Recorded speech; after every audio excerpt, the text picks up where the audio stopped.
Welcome, Negronis with Nord, episode number 23. I appreciate y'all saying I'm looking good. I got Botox finally last week. I was shocked to hear at the Botox place that I went that I hadn't had it since January, which explains my face melting off of my skeletal structure, but it's kicking in. You know, we're not totally frozen yet, but it is getting better. So I think I'll be in increasingly good mood here over the next couple of weeks. I want to jump into it. We're going to talk a little bit about community today, but I saw this quote the other day from Mr. Beast, and somebody had asked him essentially, what is your advice for new creators? And he says, he always tells them, make 1,000 videos and do one thing better each time.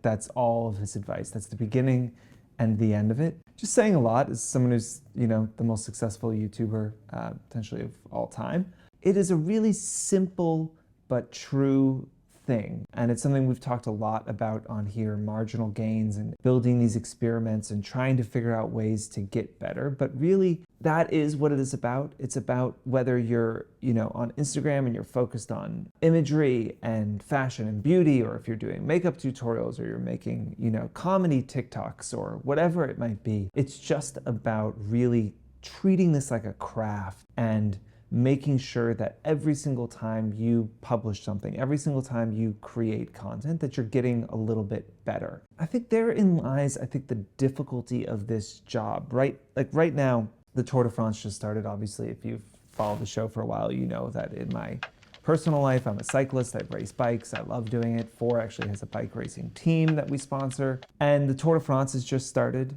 It's interesting looking at modern sports and saying, if you went back to the 1970s and you took the best athlete from that time and you threw them into a modern bike race, they would get annihilated. Right? They would not be able to compete. The level is just so much higher than it used to be that people who were superstars 30 years ago would not even be professionals today, probably, right? And it's the same thing in social. And I think there's so many people that have this frustration that 5 years ago I was killing it and I was doing so well, right? But it wasn't as hard. 2 years ago, it wasn't as hard to be as popular on TikTok as it is today. 2 years from now, it's going to be even harder. The quality level, the competition, everything is constantly increasing. And if you're not, if you're like this is where everyone else is, and you're creating content at this level, and you just keep creating content at that level. But then this line goes up like this, right?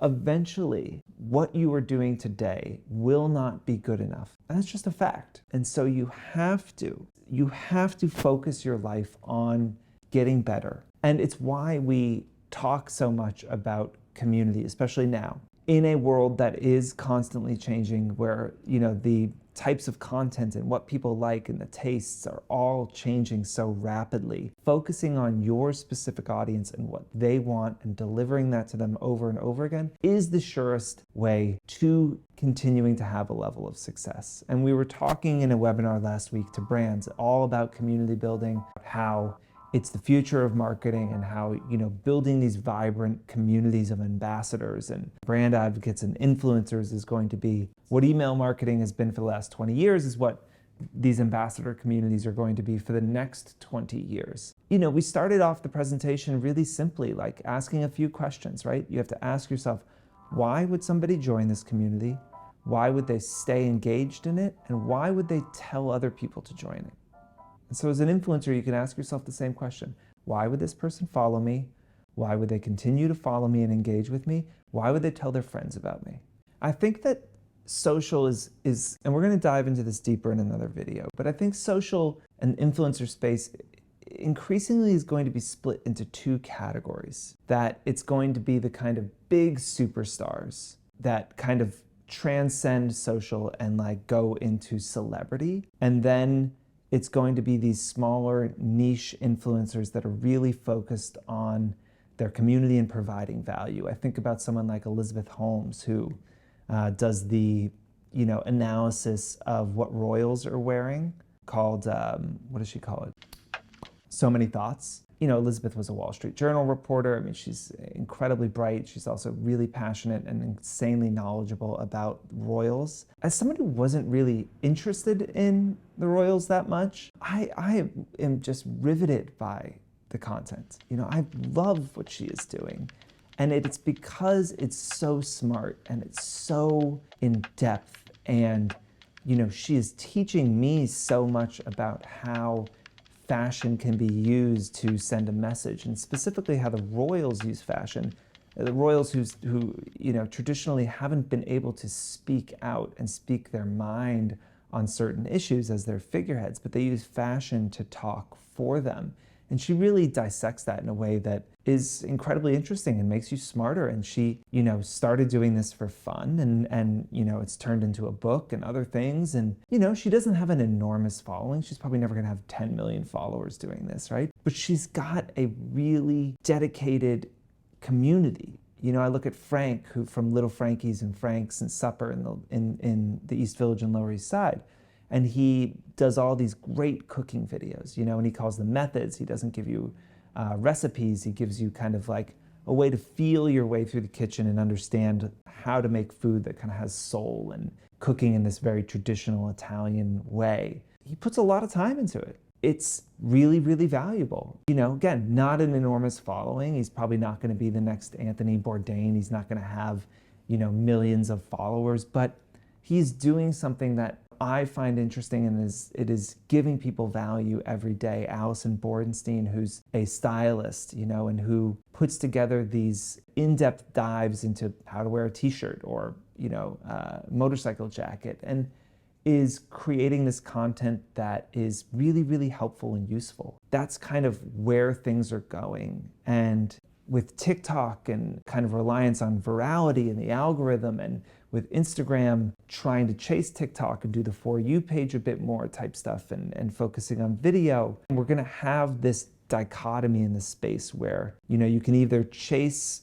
the casino, can I get 666s and hit the jackpot and go viral and have this big moment? Or can I create this smaller niche community that can be really vibrant and that I'm really focused on supporting and creating value for? And I really do think that's where it's going to be split up. I think it's going to be harder for those influencers who are kind of stuck in that middle of, maybe they're at 300K or something, and they want to be seen as public figures, people who you should follow me. I deserve to be followed. I am genetically gifted and beautiful, and I do amazing things. And, the kind of people that think buying Chanel is a personality, but they're not providing a lot of value to their audience. They're just living and expected to be followed. The issue is the person with 20 million followers has a much more exciting life, a lot more money to spend on designer clothes, is getting gifted, is getting flown around, is doing all this stuff. So from pure entertainment value, increasingly you're not going to be able to compete with the super celebrity, because their access level is going to be so high, and what they're doing is going to be